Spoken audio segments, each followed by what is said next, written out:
Alors les gens, je voulais faire une vidéo, mais là j'ai vraiment peu ou pas de batterie. J'ai du mal à recharger sur le téléphone. Alors, ouais, donc je regardais, donc apparemment, il semblerait d'après les poteaux, il y a juste quelques milliers de personnes qui se sont déplacées dans Paris et puis dans le reste de la France.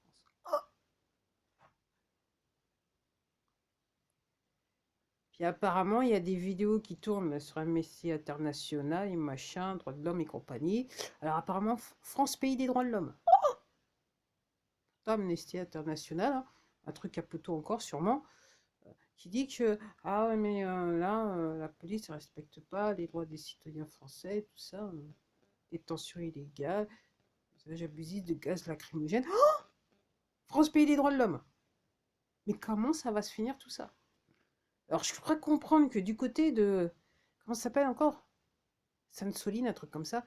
Donc il y a une personne qui est dans le coma. Est-ce qu'elle va s'en sortir? Je crois que c'est mort cérébrale. Est-ce qu'elle va s'en sortir? Alors c'est intéressant parce que je regardais une vidéo. Alors pour ça, j'ai été sur le mur de Magali Robin. Je dois dire, il faut y aller. Sur VK, Magali Robin, vous tapez. Très simple. Deux mots. Alors je regardais une interview. Alors, les gens, il faut se réveiller. Changement climatique, ça n'existe pas. C'est juste que depuis des années, les poteaux, ils ont la technologie pour changer le temps. Donc en fait, l'histoire que les agriculteurs ou paysans, enfin, les agriculteurs, paysans en France se retrouvent, donc constatent que maintenant on est quasiment dans un climat de sécheresse et que les nappes d'eau phréatiques, elles se réduisent. Et puis il y a une chose très importante que j'ai lue dans le machin, c'est que la personne elle disait oui, donc non seulement il y a moins d'eau, mais encore comme il a toute la faune qui est autour, les insectes et compagnie, comme tout est changé, comme le climat change, donc tous ces insectes-là, ils meurent. Donc en gros, ils font pas ce qu'ils sont supposés faire dans la nature, si vous voyez. Et notamment, ce qu'il expliquait, c'est plus ou moins préserver l'eau quelque part. Donc les gens, je ne suis pas surprise par cette histoire de bassin, parce que dans l'esprit des poteaux, c'est de nous affamer. Donc effectivement, moi, la manière dont je vois les choses, c'est que quand j'ai écouté ce machin, et puis après toutes les recherches que j'ai faites de mon côté, ok. Donc en gros, Sainte-Soline, je crois que c'est le nom, hein, ces histoires de gros bassins là qu'ils veulent créer, ok, c'est juste, et le problème qu'il y a dans l'écosystème de la région, c'est du côté Niort, c'est tout simplement le résultat du travail que les poteaux ont fait sur le climat en France. Et comme je dis, ce que je suis en train de vous dire, c'est que tout le monde paysan, l'agriculture, depuis des années, c'est un... Comment ça s'appelle? Ça a été l'objectif premier des poteaux dans le but d'affamer les gens. Donc en gros, les poteaux, ce qu'ils voulaient avoir, c'est la main sur l'industrie agroalimentaire qu'ils ont, la main qu'ils ont. Mais là, avec ces histoires de bassins, donc ce qu'expliquaient les agriculteurs, c'est que en gros, ils vont créer les bassins, l'eau va s'écouler dans leurs bassins, donc appauvrir leur nappe phréatique, et donc ils pourront plus, entre guillemets, ils pourront plus exercer leur profession. C'est fait exprès les gens. Faut réfléchir un peu. C'est le but des poteaux. Ok. Donc ces agriculteurs, normalement, dans le plan des poteaux, ils sont censés disparaître incessamment sous peu. Donc, à travers une guerre climatique, et puis donc, dit pauvre climat, dit peu de récolte, dit peu de récolte, peu d'argent, dit peu d'argent, je peux plus bosser. Ça vous rappelle quelque chose, hein, les gens? Je sais pas, je dis ça comme ça. Comme d'habitude, vous me connaissez, moi je dis ça, mais je dis rien.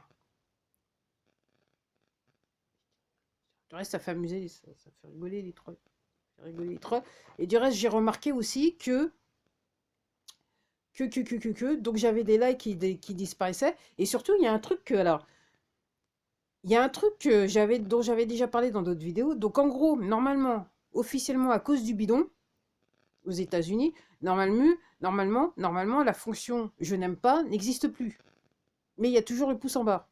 Et moi, je peux vous dire, quand vous êtes sur le compte créateur, YouTube Studio compte créateur, en fait, effectivement, il y a des gens qui mettent toujours des je n'aime pas. Et en gros, les trolls, à un moment donné, ce qu'ils ont l'habitude de faire sur mon compte, c'est que quelquefois, ils viennent pas pendant un bout de temps, et puis soudainement, ils vont aligner 6 ou 7 de mes vidéos d'un coup, avec je n'aime pas. Alors, je sais pas réellement quelle est la fonction du je n'aime pas. Il y a quelques années de ça, il y avait des créateurs qui disaient oui, le fait qu'il y ait beaucoup de je n'aime pas, ça permet de pousser entre guillemets la vidéo sur le système. Mais je ne doute pas si c'est un coup des trolls, ok? La fonction, ils ont dû la changer. Je dis ça, mais je dis rien. Et puis aussi, il y a un truc que j'ai découvert, c'est que je constatais, j'en ai eu une encore, j'ai eu un commentaire récemment sur une de mes vidéos.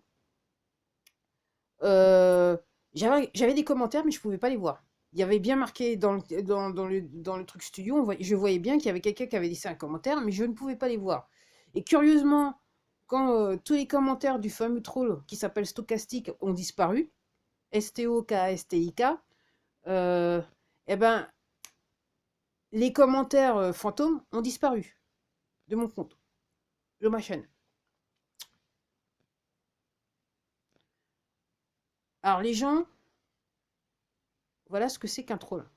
Voilà l'action que cette plateforme a sur les comptes, sur certains comptes et pas d'autres. En sachant que le but de toute cette plateforme, c'est pousser les contenus qui ont aucun sens pour, je dirais, abêtir les gens. Bêtifier, enfin, je sais pas. Bref, rendre les gens les plus, voilà, plus stupides. Donc c'est à vous de voir les gens qui vous devez regarder, qui vous voulez pas, avec quel contenu vous voulez partager, ok, qui vous voulez écouter, quoi. C'est surtout ça. C'est à vous de voir.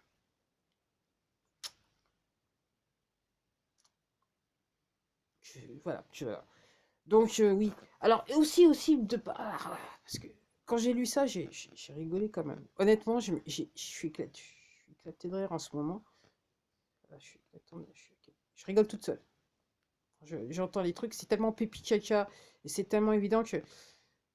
Donc là, je regardais, je lisais, donc apparemment, pendant qu'il se passe des trucs, apparaît donc toute la France, apparemment, il y a juste quelques milliers de personnes, pas beaucoup. Puis surtout, il n'y a pas beaucoup de jeunes, hein. Moi, j'ai remarqué que pour changer, il n'y a pas beaucoup de jeunes. Je vais faire du politiquement correct, réellement, parce que j'en ai marre que ma chaîne elle soit censurée, ok. Hein. Je n'ai pas le nombre de vues que je devrais avoir, et encore moins le nombre d'abonnés officiels que je devrais avoir. Donc là, maintenant, je fais politiquement correct. Il n'y avait pas beaucoup de manifestants ni à Paris, ni en province, et surtout, il n'y avait pas beaucoup de jeunes. Et pendant ce temps-là, apparemment, même jour, apparemment, j'étais pensée, je suis pété de rire. Aïe, aïe, aïe. Alors, apparemment, pendant qu'il se passait des trucs avec juste quelques pèlerins hein, quelques pèlerins dans les grandes villes de France, apparemment, il y avait une descente des services fiscaux. Pour une fois, ils bougent pour quelque chose. Hein. Elle a emmerdé les bons clients, pas les gens qui n'ont pas les gens qui ont pas de thunes. Bien que c'est le système des poteaux, donc qui savent se faire chier entre eux, voilà, voilà. Donc apparemment, ils ont fait une descente du côté de Paris La Défense sur les banques, la BNP, comment ça s'appelle? BNP, Société Générale, HSBC. Alors je pense que ce sont les banques commerciales de ces grands noms, de ces grandes banques. Alors apparemment, il y a un problème où effectivement les dividendes, ils n'étaient pas payés, mais les sous-estimés, un truc dans ce genre-là, qui fait que, entre mai, ils grugeaient pour payer les impôts. Alors, apparemment 100 milliards. Avec 100 milliards, les Français, ils auraient pu à payer d'impôts. Moi, c'est ce que je dis. Mais c'est vrai que c'est bien plus important d'aller ponctionner, harceler le petit smicard qui a du mal à vivre, ou la personne qui est, comment ça s'appelle, sur les minima sociaux qui a du mal à vivre. C'est bien plus intéressant. Et surtout, c'est bien plus intéressant de comment envoyer à ces gens-là des huissiers, leur prendre leurs biens, les peu qu'ils ont déjà, ils n'ont pas grand-chose. Donc, c'est plus intéressant. C'est comme ça réellement qu'on se fait beaucoup d'argent. C'est comme ça qu'on arrive à compenser les 100 milliards que les copains derrière ils vont cacher à l'étranger. Mais là maintenant, vu que maintenant c'est un petit peu délicat voilà, de faire ci, de toute façon c'est normal parce que c'est les poteaux, c'est nos potes quoi. Donc là maintenant on se bouge un peu, donc on a été apparemment aujourd'hui avec côté de la défense. Ah les gens fous.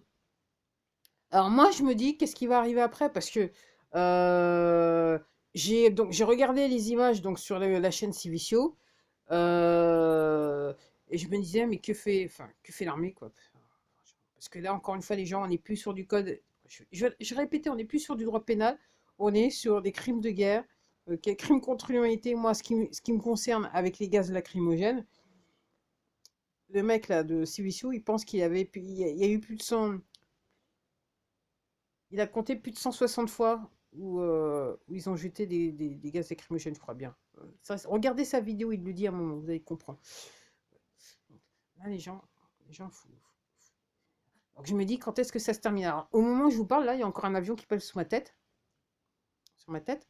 Donc, il se passe des choses. Moi, réellement, depuis que l'histoire, je répète, depuis que la retraite a commencé, sur ma tête, sur nos têtes, c'est le périph', là où je vis. Donc, à vous, les gens, c'est à vous de voir. Donc, je me dis qu'il va faire l'armée. Alors, aussi un autre truc, et c'est pour ça laquelle, en fait, je voulais faire cette vidéo ce matin, mais j'avais pas de batterie. Donc, et je pense qu'il y aura juste assez de batterie pour mettre cette vidéo en ligne. Ouais, parce que je regardais un autre compte là, sur Telegram, et deux comptes qui disaient que apparemment en Israël, tout est fermé suite à l'histoire que Netanyahou, qui fait partie des poteaux, et que je suis pas sûr que c'est l'original, mais je dis rien. C'est une histoire de poteau, après tout, ça ne me regarde pas. Je dis ça, je dis rien. Ok. Donc apparemment, qu'aurait viré son ministre de la Défense, il s'appelait pas à la population, qui est descendu dans les rues. Et suite à ça, c'est tellement chaud. Donc apparemment, les gens, ils ont même été du côté où il vit, que apparemment, la famille, on l'aurait évacué.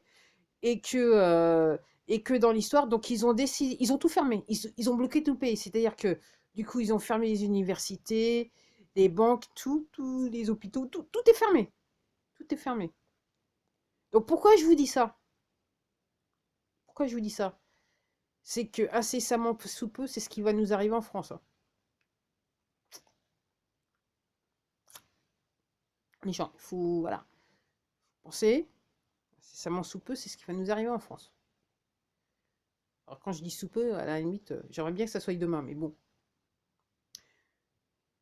Au moins, you got to do what you got to do, hein, tout spécialement quand vous faites partie de l'armée. Une certaine branche de l'armée, quoi.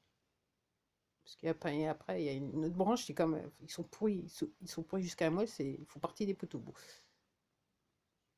Ça, mais je dis rien. Moi, je dis ça. Pendant que les poteaux se bouffent entre eux, qui retournent leur veste, et patati et patata, le peuple a faim quand même. Le peuple a faim. Le peuple a faim. Le peuple a faim. Le peuple a faim, c'est évident. Euh, alors il y en a qui... ce qui me fascine le plus dans cette histoire, c'est qu'il y en a qui pensent toujours qu'à leur gueule, quoi. Ils voient que les gens succombent quelque part. Euh, alors apparemment, il y a une personne là qui est tombée dans le coma là. Pendant la manif, ils ont foncé dessus là. La personne était dans le coma. Il est parti le coma. Donc les keufs là, les CRS, ils ont dit aux médics de dégager. Ils allaient prendre la personne en charge. J'espère qu'elle sortira du coma. Non, excuse-moi, elle n'est pas dans le coma, elle avait perdu conscience, mais elle avait eu du mal à se réveiller. Donc moi je dis que c'est coma, mais en fait je suis pas un personnel médical, comme vous le savez, hein. Je suis pas, moi je suis pas, comment ça s'appelle, conseiller financier, donc crypto aussi c'est pas trop mon truc. La banque, moi je connais pas. Puis moi je suis pas, jamais été dans les forces de l'ordre, donc je sais pas ce que je raconte. Comme je sais pas ce que je raconte, et puis peut-être que je devrais me reposer un peu, ça m'éclaircirait un petit peu le cerveau, je sais pas. Vous me savez, ouais. Allez, à la prochaine.